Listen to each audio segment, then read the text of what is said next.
Hello there, Ray here, and today we got a new pre-release. This is 1.14.4 pre-release 6. Over the last week, Minecraft has really been pumping out the pre-releases, and I've also been on vacation for 1 week. So in this video, I'll be going over not only the changes that came out with this recent pre-release 6, but as well as all the different changes that came from all the way back as pre-release 2. I'll be talking a little bit about what these changes mean to the survival player, as well as be pointing out some more bugs that still exist, and they're pretty major. They should definitely be fixed before they come out with the full release. Now, it does seem like they are going to come out with a full release for 1.14.4 pretty soon, as they are really trying to push this along and kind of finish up the whole 1.14 thing so they can work on 1.15. So as always, if you guys notice any bugs that are still in these brand new pre-releases, be sure to go ahead and tell me about them down in the comments, as well as report them to Mojang.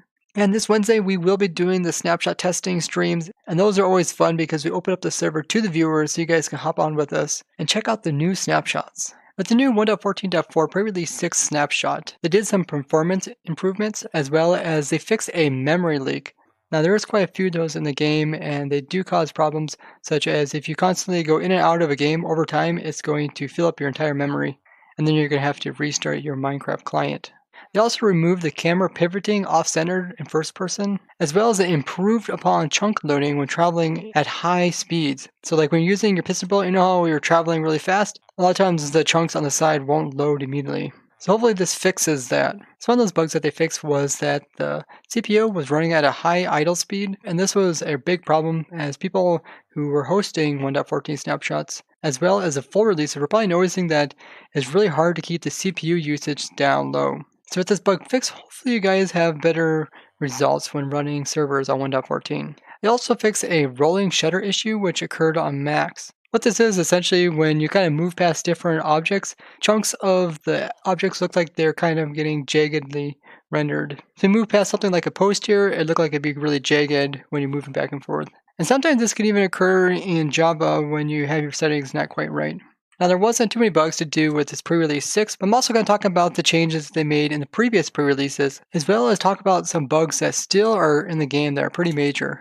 They fixed a bug to do with villagers when buying a book would end up selling you a different book than the one you clicked on. They were still having problems on servers where the price that they showed was actually different than the price that they were actually selling the items for over here. There was a problem with the villagers' demand tag, which is right here, would never go down because the villagers only do this when they're working in their workstations. And before, villagers used to work at the workstations every so often automatically, but now the villagers only go to the workstations to restock their trades. And this was causing them so that their demand was never going down as well naturally unless you trade with them until they ran out of stock, and then they would restock. This also caused some other problems. There was a bug that they fixed to do with people using keyboards to put in commands in different menus. So like in this menu here, if you would just go ahead and hit enter, then it would try to connect you to a server. And that wasn't working because they changed some stuff. This has to do with them changing a lot of ways how new commands interact with the game. Like we go in to make a new world, and if you just go ahead and hit enter, it would make the new world.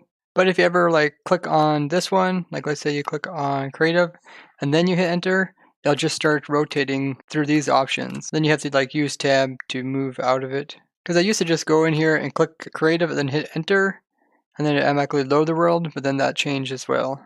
I'm sure there's tons of other little things that changed like that. They fixed the debug report commands, now it works in worlds that have dots in them. So if I go ahead and hit enter, you can see that it'll pull up a report, and you can find this report in your files. They fixed a bug to do with the worlds freezing when a villager would fall into the void. It has to do with the villager kind of losing its information. But there was earlier a strange bug to do with ravagers falling in the void and just staying in the void and only falling down maybe 100 blocks and then just freezing there. The same thing was happening to iron golems as well, which was really strange thing to see. They also said that they did more performance improvements, which is always a good thing to hear. Now that's everything for pre-release 5. I also want to cover what happens in pre-releases 2 through 4, and also talk about some more bugs that are still in the game. They fixed a bug to do with mobs that can float in water were unable to walk through waterlogged blocks. There was a big problem to do with entities such as villagers. When trying to pathfind, were creating a massive amounts of lag. There was a problem to do with villagers when they're naturally spawned in the village. They really have trouble trying to find their workstations or their point of interest. This is because their detection radius was too small. Now, you might have seen in my last snapshot review video, a villager just kept walking off the edges of cliffs and constantly was falling downwards on the extreme hills, and that was a bug to do with villagers as well as other mobs not avoiding taking fall damage. That's probably why in my Wither Rose farm, you guys were having the Endermite that was sitting on top of the iron bar kept falling off. Typically, he should never walk off the iron bar if it's so high off the ground because he thinks he'll take damage. So hopefully with this bug fixed, we won't have to worry about Endermites falling off anymore. And I'll just double check it and make sure he is high enough off so he doesn't try to pathfind. But there is a workaround for that problem. It's just put the Endermite in a minecart. They fixed the bug to do with chunks refusing to unload due to incorrect player ticket. And it's never good when a chunk just decides to not unload, because over time you'll accumulate a lot of those and they'll cause extra lag. Now there was a bug to do with the mouse acceleration being much quicker than it was in prior versions. I kind of noticed this, but I just felt like it was a new 1.14 experience. But people reported this and they said this is actually a thing that was going on. So hopefully you guys noticed your mouse not moving too quickly across your screen. Now you can always go into your mouse settings here and adjust your sensitivity. So if you want to do something really crazy, hyperspeed, I already have my mouse set pretty much to hyperspeed in my Windows settings just because I like everything really fast. So I don't have to constantly be moving my mouse a lot on my pad. It's always good to just do less movement with your hands. And this has to do with one of the changes, which is the raw input, which you can do right here. So you can turn it off or you can turn it on.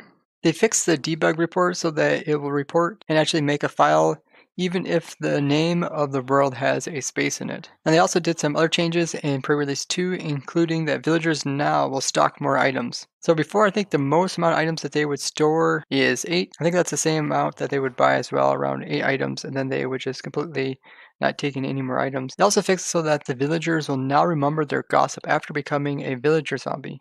The gossip is just the information that they spread among each other. They also did improvements to villager pathfinding, and the changes so the villagers can now work without having to restock at the same time.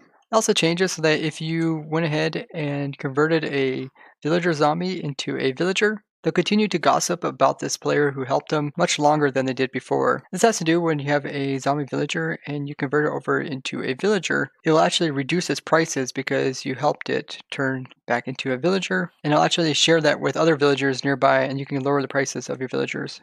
Now they're having a real problem to do with loading some chunks, causing a massive amount of lag that doesn't go away until the server is restarted. And they're trying to fix this bug and it's still partly not fixed, so hopefully they continue to look into that.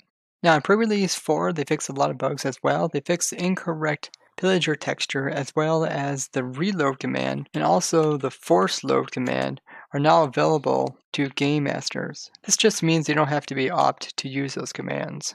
And this also does do with some changes that they did with the properties of servers. So now they have something called function permission level, which allows you to set the level of different commands. This controls which commands people can use in functions without having to be like the server op. Now they fixed a really major bug to do with villagers as they were not really shutting out their doors all the time when going through them. So that should allow it so maybe villagers and vindicators can't just walk in on them so easily now. They fixed a bug to do with fishes that come from the buckets were actually counting towards the aquatic mob cap. This was preventing normal mobs from spawning in the water. This bug has been kind of in 1.14 for quite a while. It's a good thing that they fixed this because one of the things we want to do on the Project server is to collect all the different types of fish, including all the tropical fish, which is a couple thousand fish, and obviously getting that many you would have to definitely have a special farm. So you want to make sure that the aquatic mobs are spawning properly in order to capture all these.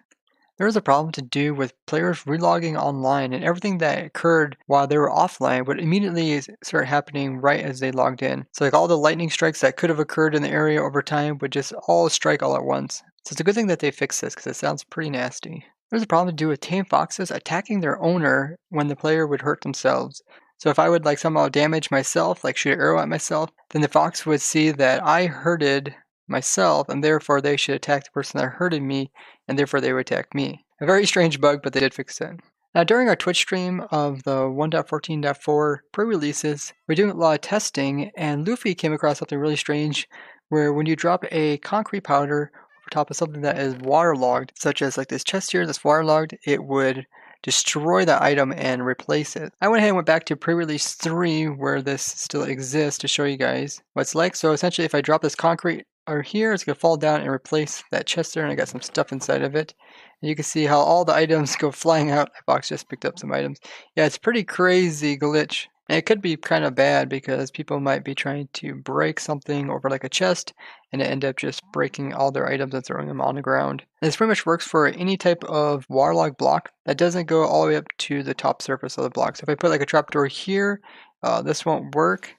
Let's see, land like that. It also won't get waterlogged even if I do like that. But if I put the trapdoor like down here, anything that's shorter than one block, then it will go ahead and replace it. And during the stream, BoatMe came on our testing server, and they were able to actually duplicate the concrete by using a trapdoor. So let's see if I can pull it off. So essentially what you have to do is you kind of have to make the concrete first think it's going to fall like this, and then switch it, so then it will kind of end up in two places all at once, and you can actually duplicate concrete like this. So let's see if I can get it. There, you can see I just did it. So I had one concrete block and I was able to duplicate it, and now I got two concrete blocks. Kind of a strange way to duplicate concrete. You can still use sand generators to duplicate them in these versions, but that was pretty funny discovery. And I also did some testing to do with dropping the concrete and pulling items like out of a chest at the exact same time, and we're able to get some ghost items by doing that. Now if you want to see those clips, I'll put links again those different types of ghost items. You can find that down in the description. But the bug was fixed. Now I'm back in pre-release 5, and you see if I drop concrete, it will just pop up as an item.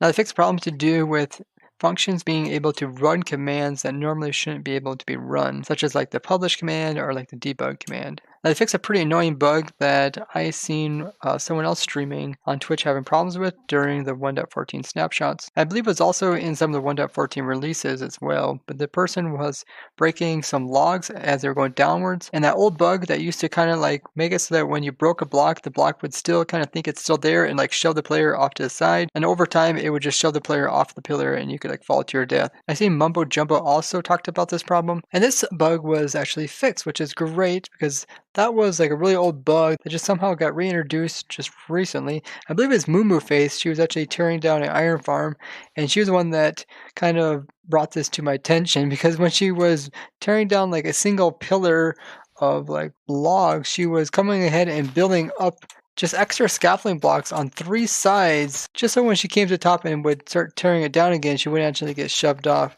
I thought that was so strange that it took 3 extra blocks to tear down 1 block. But she had good reason for it, and I'm really glad that bug is fixed. So there is still some major bugs to do with villagers. One of them that Grandma Mommy pointed out to me is that villagers can actually lose their beds. And this can actually cause tutor villagers to claim the same bed as well, which causes a lot of problems to do with villagers and villagers breeders, because villagers need to have their own beds as well as dedicate another bed for the babies in order to breed. And beds are also used for iron farms, so you might have problems with iron farms in these pre-releases. Now there's also another problem which is a little bit different. This is villagers lose their beds while sleeping. Babies are born with one parent not knowing where their bed is, which means that that bed can actually be occupied by a baby, can cause further problems, and you eventually have a villager that is not breeding. And Grandma Mommy actually has some videos kind of showing some of this occurring. And she also made a really simple villager breeder which breaks just because of this bug. And you can find that down in the description. Now over the pre-releases, there's also quite a few bugs to do with villagers, but they're slowly fixing them. Now if you guys do notice any other major bugs with villagers or anything else that's still in the game, be sure to go ahead and report it and tell me about it down in the comments so I can highlight it in the next video. And hopefully then it will be fixed. But those are all the changes from pre-releases 2 all the way up to pre-release 6. They're really pumping out these pre-releases, which is good to see that they're doing a lot of bug fixing, and they're probably trying to do a full release, but I feel like they still got quite a ways to go, as whenever they're trying to fix problems with the villagers, they're changing the villagers, and therefore it's actually creating some new bugs, which then they have to create new snapshots to try to fix those new bugs. But if you guys did enjoy this snapshot review video, be sure to go ahead and leave a like, as well as share this with someone else that might find this interesting. And if you guys haven't already, be sure to go ahead and subscribe. And if you guys like to take part in the snapshot testing that we do every Wednesday and Friday, you can find my schedule on my Twitch channel.